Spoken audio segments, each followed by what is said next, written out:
রাজধানীতে গতরাতের বৃষ্টির স্নিগ্ধতা ম্লান হয়েছে দিনের আলোতে। বেলা বাড়ার সাথে সাথে বাড়ছে গরমের তীব্রতা। তবে আবহাওয়া অফিস বলছে যে এপ্রিল মাসের তুলনায় চলতি মাসে তাপপ্রবাহের সম্ভাবনা কম।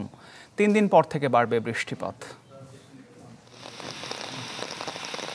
বৃহস্পতিবার রাতে বহু আকাঙ্ক্ষিত বর্ষণের দেখা পান রাজধানীবাসী।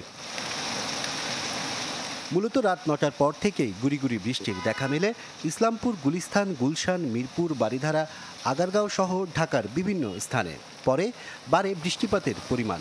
এতে অনেক পথচারী ভোগান্তিতে পড়লেও কণ্ঠে ছিল স্বস্তির সুর। স্বস্তির বৃষ্টি আসছে, খুব ভালো লাগতেছে। এটা হালকা বৃষ্টি, আসলে ভিজলেও পর আবার ক্ষতি হতে পারে। যাই হোক, তাও ভালো আর কি, বৃষ্টি হোক। এ সময় বজ্রপাতের শব্দে কেঁপে ওঠে চারপাশ। এর মাঝে মাঝরাতে আনন্দে মাতেন কেউ কেউ। রাত 12টার পর বাতাস ছেড়ে বৃষ্টি হওয়ার যতই রাত হোক আমরা বেরিয়ে গিয়েছি। বের হওয়া হয়নি আর কি, হিট ওয়েভের কারণে। এখন বৃষ্টি হচ্ছে, খুব মজা হচ্ছে আর কি, এই জন্য বের হইলাম। আর পরিবেশটা বেশ ঠান্ডা। যদিও সামার লাভার না, বাট উইন্টারের পাশাপাশি রেইনি সিজন ভালো লাগে। তবে ভোরের আলো ফোটার সাথে সাথে আবারও দাপট বাড়ে গরমের। শুক্রবার ছুটির দিনে যাদের বাইরে বের হতে হয়েছে, প্রকৃতির এই দুই রকম চরিত্রে অস্বস্তিতে পড়েন তারা।